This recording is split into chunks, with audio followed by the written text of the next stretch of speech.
अब आ जाओ next part में। नेक्स्ट पार्ट क्या है तुम्हारा कि टाइप्स ऑफ सॉल्यूशन। हमने इतना सॉल्यूशन बनाया ना, तो इसमें डिफरेंट टाइप्स होते हैं, जैसे ideal solution and non ideal solution. फिर नॉन आइडियल सॉल्यूशन में दो पार्ट है, that is your positive deviation and negative deviation. ठीक है ना। तो अब देखो ये सब कैसे हो रहा है, तो एटलीस्ट हम यहां तक तो पढ़ ही लेंगे। तो देखो इसमें हमें क्या करना है कि आइडियल सॉल्यूशन क्या है। Ideal solution is that solution which follows Raoult's law, जो राउट्स लॉ को फॉलो करते हैं in entire range of concentration. Raoult's law क्या था, वही P A equals to P naught X से P B equals to P naught B X B. अब देखो यहाँ पे non ideal solution which does not follow Raoult's law. ठीक है ना, क्लियर। अब आइडियल सॉल्यूशन है और नॉन आइडियल सॉल्यूशन है। फिर इसमें फिर से डिफरेंशिएशन हमने दो पार्ट में डिवाइड किया है, पॉजिटिव डेविएशन और नेगेटिव डेविएशन। कैसे हुआ अब देखते हैं। देखो ये सारा कुछ is based on intermolecular forces. सब कुछ हो रहा है इंटरमॉलिक्यूलर फोर्स की वजह से। देखो क्या कि जैसे हमने यहां अज्यूम कर लिया, मान लो ए इज सॉल्वेंट, तो ये जो ए लिखा हुआ है ना, this is the intermolecular force in solvent. B is solute, तो ये जो बी लिखा हुआ है, this is intermolecular forces in solute. अब दोनों को तुमने मिला दिया। Now what, solvent particles will interact with solute particle, तो क्या बन जाएगा ए बी। ठीक है ना। अब देखो पहले सॉल्यूट था, सॉल्वेंट था, बाद में क्या हुआ, सॉल्यूशन हुआ। ठीक है ना। तो अगर पहले वाला intermolecular force is equals to बाद वाला ऑलमोस्ट सेम है, तो पहले जैसा कंडीशन था बाद में भी वैसा ही कंडीशन है, so that solution is ideal solution. Raoult's law is followed. देखो राउट्स लॉ ये तो था, P equals to P naught X है, P B equals to P naught B X B, P T ये, तो Raoult's law is followed. Non ideal में क्या होगा, पहले वाला force that means solute solvent is not equal to solution. अब बाद वाला फोर्स, जब तुमने सॉल्यूट और सॉल्वेंट को मिला दिया, तो बाद वाला फोर्स ज्यादा भी हो सकता है और कम भी हो सकता है। ठीक है ना। सो इफ बाद वाला फोर्स इज लेस, अगर बाद वाला force that means what, solute and solvent के बीच में जो इंटरमॉलिक्यूलर फोर्सेस डेवलप हुए वो अगर वीक है तो पॉजिटिव डेविएशन, और अगर बाद वाला फोर्स स्ट्रॉन्ग है तो नेगेटिव डेविएशन। अब पॉजिटिव डेविएशन नेगेटिव डेविएशन में क्या हुआ सुनो। देखो जैसे तुमने एग्जाम्पल के साथ देखते हैं कि देखो वाटर और अल्कोहल का सॉल्यूशन पॉजिटिव डेविएशन शो करता है। तो कैसे, देखो वाटर में क्या है, वेरी स्ट्रॉन्ग हाइड्रोजन बॉन्डिंग। ठीक है ना। और अल्कोहल में भी क्या है, हाइड्रोजन बॉन्डिंग है बट उतना स्ट्रॉन्ग नहीं है, इट इज हैविंग हाइड्रोकार्बन वाला पार्ट। तो when you mixed alcohol in water, okay, it hindered the hydrogen bonding of water. Water के हाइड्रोजन बॉन्डिंग को ये क्या कर देता है, डिस्टर्ब कर देता है, वीक कर देता है ना। तो नाउ व्हाट विल हैपन कि मॉलिक्यूल्स थोड़े दूर होने लगेंगे, उतने स्ट्रांगली बाउंडेड नहीं रहे। तो मॉलिक्यूल्स जब दूर होने लगेंगे, that means what, pressure will increase, volume will increase as compare to the initial conditions. ठीक है ना। जैसे मान लो पहले स्ट्रांगली होल्ड था, आपने मिलाया तो सब कुछ वीक हो गया, तो सब कुछ क्या होने लगेगा, दूर जाने लगेगा। दूर जाएगा तो वॉल्यूम क्या होगा, बढ़ेगा, प्रेशर क्या होगा, बढ़ेगा। सो देखो इसमें प्रेशर जो है सॉल्यूशन का राउट्स लॉ से ज्यादा आ रहा है, पीए का भी, पीबी का भी और सॉल्यूशन का भी। ठीक है ना। सिमिलरली अब देखो नेगेटिव डेविएशन का एग्जांपल। नेगेटिव डेविएशन का एग्जांपल क्या है कि वाटर और एसिड। वाटर और एसिड में आप देखोगे कि पहले क्या था, हाइड्रोजन बॉन्डिंग था। ठीक है ना। अब जब आपने एसिड डाला तो उसमें आयंस बन गया, ओके, एसिड फॉर्म आयंस। तो आयन एंड डाइपोल का interaction that is stronger than hydrogen bonding. तो बाद का फोर्स क्या हो गया, और स्ट्रॉन्ग हो गया। तो क्या हुआ कि molecules are coming closer to each other, मतलब सॉल्यूशन बनाने के बाद मॉलिक्यूल और सामने आ गया, तो pressure will what, decrease, because no one is going to collide with the walls. ठीक है ना। vapor will be less formed because all are attracting each other. ठीक है ना। तो सारा प्रेशर क्या हो जाएगा, राउट्स लॉ के कंपैरिजन में कम हो जाएगा। तो that's why we are having positive deviation और नेगेटिव डेविएशन. तो सिंपल, अगर initial intermolecular forces in solute and solvent are similar to that in solution ideal, अगर सॉल्यूशन वाला वीक है तो molecules will separate and pressure will increase, more vapors are formed, volume will also increase. Positive deviation. But in negative deviation, intermolecular forces in solution is stronger, तो molecules will attract each other, ठीक है ना, less vapor will be formed, ठीक है ना, and pressure will decrease. समझ में आ गया. अब थर्ड पार्ट देखते हैं. देखो, डेल्टा वी मिक्सिंग और डेल्टा एच मिक्सिंग मतलब क्या, चेंज इन वॉल्यूम क्या आया. जैसे मान लो तुमने शुरू में बेंजीन, इसका एग्जांपल ना, आइडियल सॉल्यूशन का एग्जांपल है बेंजीन एंड टॉलिन. तो आपने 1 लीटर बेंजीन लिया, 1 लीटर टॉलिन लिया, तो कितना हुआ, 2 लीटर. अब आपने इसको मिक्स कर दिया, सॉल्यूशन बन गया. सॉल्यूशन का वॉल्यूम भी क्या होगा, 2 लीटर. तो चेंज इन वॉल्यूम क्या है, 0. एंथैल्पी चेंज भी क्या होगा, 0. दैट मीन्स व्हाट, कि net energy neither absorb nor released. इसमें देखो, delta V mixing is positive. क्या हुआ था, पॉजिटिव डेविएशन है. पॉजिटिव डेविएशन में क्या हुआ था कि ये forces were weak, so molecule were separating from each other, ठीक है ना, they are loosely bounded to each other. तो पहले आपने मान लो 1 लीटर वाटर लिया, 1 लीटर अल्कोहल लिया, तो कितना हुआ, 2 लीटर. जब आपने मिक्स कर दिया, so volume occupied will be a bit more than 2 litre.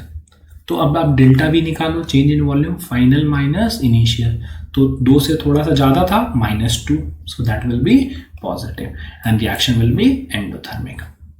इसी का उल्टा इसमें, ठीक है ना, बाद वाला वॉल्यूम विल कम because molecules are getting attracted, तो 2 से क्या हो जाएगा, कम हो जाएगा. अब फाइनल माइनस इनिशियल करो तो डेल्टा भी क्या आएगा, नेगेटिव, ठीक है ना. तो सिंपल है ना, क्योंकि आइडियल में 0, पॉजिटिव डेविएशन में पॉजिटिव है, नेगेटिव डेविएशन में नेगेटिव है. और ये फोर्थ पॉइंट तीनों में सेम है, delta G mixing and delta S mixing system.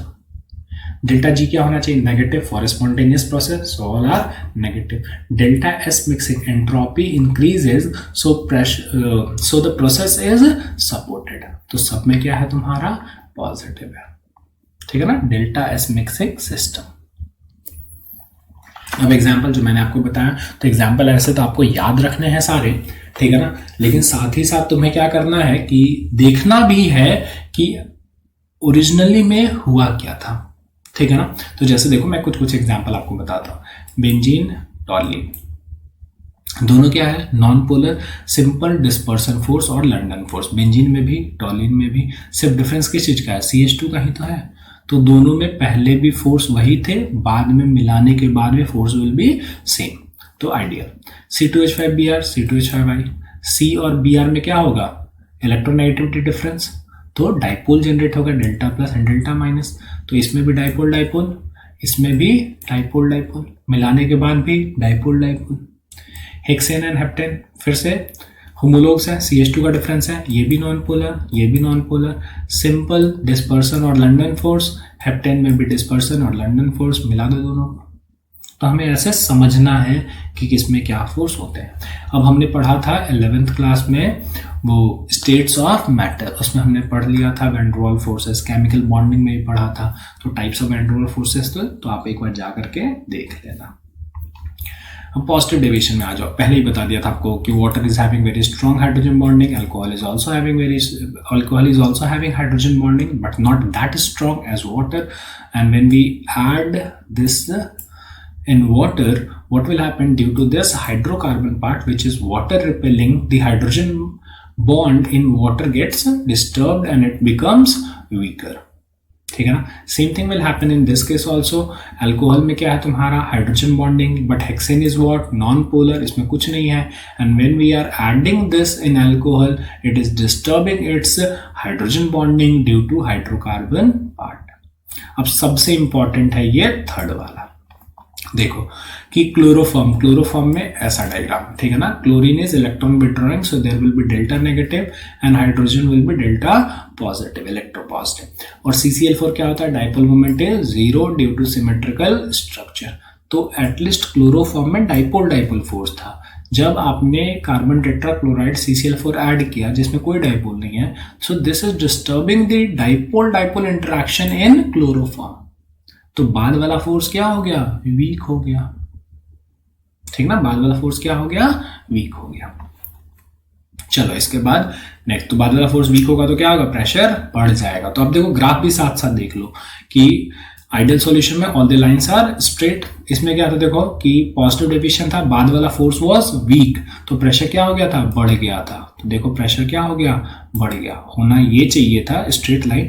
इसमें भी देखो दिस वाज P2, नाउ बढ़ गया। इसमें भी देखो ये ग्राफ होना चाहिए था, but pressure has increased due to weaker forces in the solution as compare to initial forces in solute and solvent.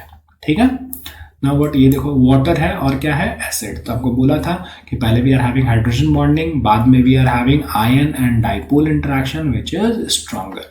तो होना चाहिए था ये सीधा line, but pressure will what, decrease, क्योंकि बाद वाला फोर्स इज मोर। ये सीधा लाइन होना चाहिए था, but the pressure has decrease. ये straight line, but the pressure has decrease. ठीक है, लास्ट वाला example is very important.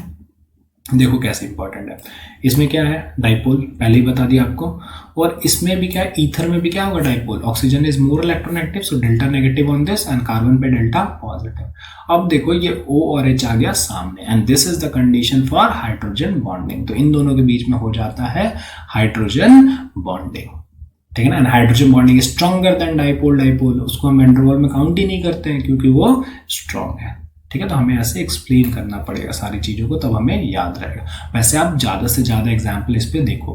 Ether के जगह पे we can use acetone also. Acetone में क्या होता है, CH3 CO CH3, तो फिर से तो यहाँ पे CO आया ना, तो O और H क्या हो जाएगा सामने। तो acetone and chloroform same case, negative deviation. समझ में आ गया ना। अब देखो इसके बाद एक टॉपिक है जो प्योरली एडवांस में ही पूछा जाता है, इसलिए मैं अभी कवर नहीं कर रहा हूं। That is your application of Raoult's law में फेज डायग्राम। तो अलग से मैं उसे बता दूंगा, तो जो भी इंटरेस्टेड हो गए एडवांस वाले पोर्शन के लिए वो उस लेसन को देख सकते हैं। ठीक है ना, अपडेट आ जाएगा, नोटिफिकेशन आपको मिल जाएगा, लेकिन वो स्कूल में, बोर्ड्स में दूर दूर तक नहीं आने वाला। ठीक है, और सेम चीज का एप्लीकेशन एजियोट्रॉप में भी है, तो आप इसमें भी देख सकते हो। ठीक है ना, तो वो भी एडवांस के टाइम में ही हम करेंगे। अब देखो क्या होगा, एजियोट्रॉपिक मिक्सचर, ये क्या नया चीज है। ठीक है ना, या फिर इसको हम बोलते हैं कांस्टेंट बॉइलिंग पॉइंट मिक्सचर भी बोलते हैं। तो एजियोट्रॉपिक मिक्सचर क्या है, तो देखो ये कुछ अलग चीज नहीं है। जैसे नॉन आइडियल सॉल्यूशन थे ना, they are also called azeotropic mixture when the deviation from ideality is very high. मतलब पॉजिटिव डेविएशन बहुत ज्यादा है, नेगेटिव डेविएशन बहुत ज्यादा है, तो उस सॉल्यूशन को हम क्या बोल देंगे, एजियोट्रॉपिक मिक्सचर। ठीक है ना। अब देखो इसमें क्या होता है, कुछ कुछ खास बात है इसमें। क्या खास बात है कि लिक्विड मिक्सचर, अब देखो एक बार जब एजियोट्रॉपिक कंपोजिशन आ जाता है ना, अब देखो कैसे होता है कि हमने लिक्विड A लिया, लिक्विड 2 लिया, उसको डिस्टिल कर रहे हैं। ठीक है ना, एक कंपोजिशन आएगा, ठीक है ना, एक कंपोजिशन आएगा जब both liquid start वेपराइजिंग together in same composition. ठीक है ना, दोनों लिक्विड वेपराइज करने लगता है, सिर्फ एक लिक्विड नहीं करता। तो अब क्या होगा, तुम्हारा ऊपर वाला कंपोजिशन, मतलब क्या, vapour phase composition and liquid phase composition will remain same. ठीक है ना, और क्या हम बोल सकते हैं कि दोनों liquid is vaporizing, so they are having a constant boiling point. ठीक है ना, and now they can not be separated by fractional distillation. Fractional distillation में क्या होता था कि वी आर हैविंग दो लिक्विड होता था, डिफरेंस इन बॉइलिंग पॉइंट, एक का बॉइलिंग पॉइंट कम होता था, दूसरे का बॉइलिंग पॉइंट ज़्यादा होता था। तो जब आप हीट करते थे तो जिसका बॉइलिंग पॉइंट कम है वो पहले वेपराइज होता था, तुम उसको कंडेंस करते थे, डिस्टिलेट, फिर हीट करते थे, दूसरा लिक्विड वेपराइज हुआ, कंडेंस किया, दूसरा डिस्टिलेट। तो we are separating it by fractional distillation. But यहाँ पे क्या हुआ, when azeotropic composition is reached, जब एजियोट्रॉपिक कंपोजिशन आ गया, both the liquids are vaporizing, so they are having a constant boiling point। दोनों लिक्विड वेपराइज करने लगते हैं, और दोनों लिक्विड जब वेपराइज करेंगे तो आप उसको सेपरेट कर पाओगे नहीं। ठीक है ना, That's why they cannot be separated by fractional distillation. Both the liquids are vaporizing. This means they have a constant boiling point and in same composition they are vaporizing. So vapor phase and liquid phase remain same. ठीक है, graph से समझ में आता है, but वो advance वाला part है, तो आप एडवांस वाले लेसन के लिए इंतजार करो। आप इतना कंप्लीट कर लोगे तब मैं आपको वो लेसन अवेलेबल करवाऊंगा। अब देखो, azeotropic mixture can be of two type, minimum boiling azeotrope and maximum boiling azeotrope. अब देखो इसमें क्या है कि सबसे पहले तो हमें जानना पड़ेगा बॉइलिंग पॉइंट क्या होता है। तो ऐसे मत बोलना the temperature at which liquid boil, 9th class का बच्चा भी यही बोलता है, ठीक है ना। So what you have to say कि the temperature at which internal pressure of liquid becomes equal to external pressure. जब लिक्विड का प्रेशर और atmospheric pressure, external pressure same हो जाएगा तो हम बोलेंगे लिक्विड विल बॉयल, ठीक है ना। अब देखो कि मिनिमम बॉइलिंग एजियोट्रॉप क्या है। So this is observed in case of positive deviation, ठीक। और दूसरा पॉइंट क्या है कि boils at a temperature lower than boiling point of component. मतलब जैसे वाटर है और बेंजीन है, इसका बॉइलिंग पॉइंट मान लो B1 है, इसका बॉइलिंग पॉइंट B2 है। तो जब सॉल्यूशन हम बनाएंगे एजियोट्रॉपिक कंपोजिशन में, जो सॉल्यूशन का बॉइलिंग पॉइंट होगा वो इंडिविजुअल बॉइलिंग पॉइंट से कम होगा, मतलब B1 से भी कम होगा और B2 से भी कम होगा, ठीक है ना। ये बात समझ में आ गई। अब हमें देखना है कि ये बॉइलिंग पॉइंट, ठीक है, अब हमें देखना है कि ये बॉइलिंग पॉइंट कम कैसे हुआ, ठीक है ना। तो ये देखो, मान लो एक्सटर्नल प्रेशर इज 1 atm, तो लिक्विड का pressure should be equal to 1 atm। दोनों क्या होना चाहिए, सेम होना चाहिए, तभी बॉयल करेगा। अभी मान लो वेपर प्रेशर इज 0.5 atm, ठीक है, एक्सटर्नल प्रेशर इज 1, अभी vapour pressure is 0.5। When there is a positive deviation, अभी 0.5 means what? When it is following Raoult's law. Raoult's law के according total pressure is 0.5 and target pressure is 1. तो temperature देंगे तो 0.5 से ये कहाँ चला जाएगा 1 and liquid will boil, ठीक है। Suppose we are applying T1 temperature. अब क्या हुआ, this solution is showing positive deviation.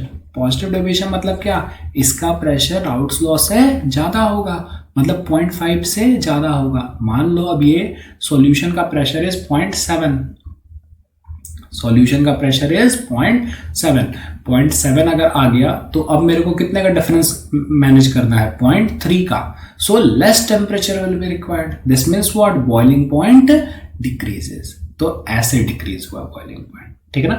फिर से समझने की कोशिश करते हैं सेकंड वाले में। सेकंड वाले में क्या है तुम्हारा, maximum boiling azeotrope. Maximum boiling azeotrope मतलब क्या बोलोगे कि बॉइलिंग पॉइंट बढ़ गया, ठीक है ना। किसके केस में होगा ये, नेगेटिव डेविएशन के केस में। और जो सॉल्यूशन बॉयल करेगा वो इंडिविजुअल से हायर पे बॉयल करेगा।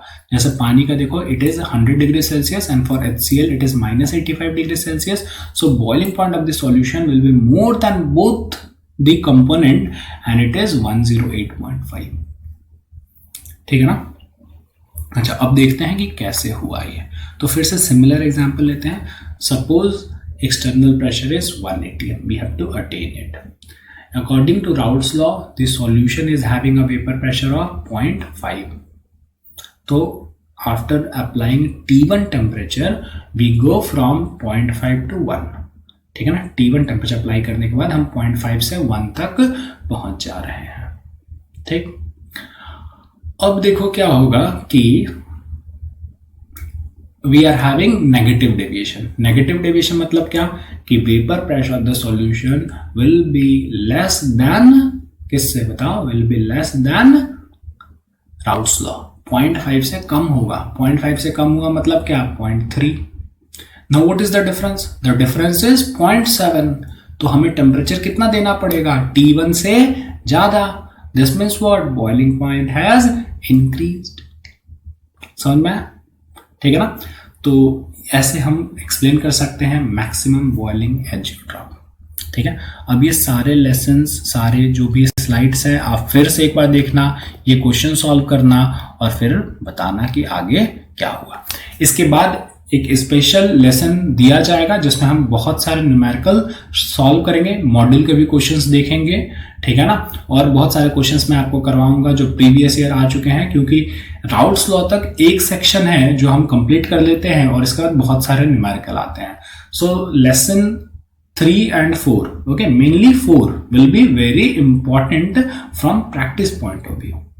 तो आप यहां तक जो भी मैंने बोला है क्वेश्चन सॉल्व कर लेना, स्लाइड्स को बार बार देखना, जहां नहीं समझ में आए वो पूछ लेना, वैसे आप फिर से ध्यान से सुनोगे तो समझ में आ ही जाएगा, ठीक है ना।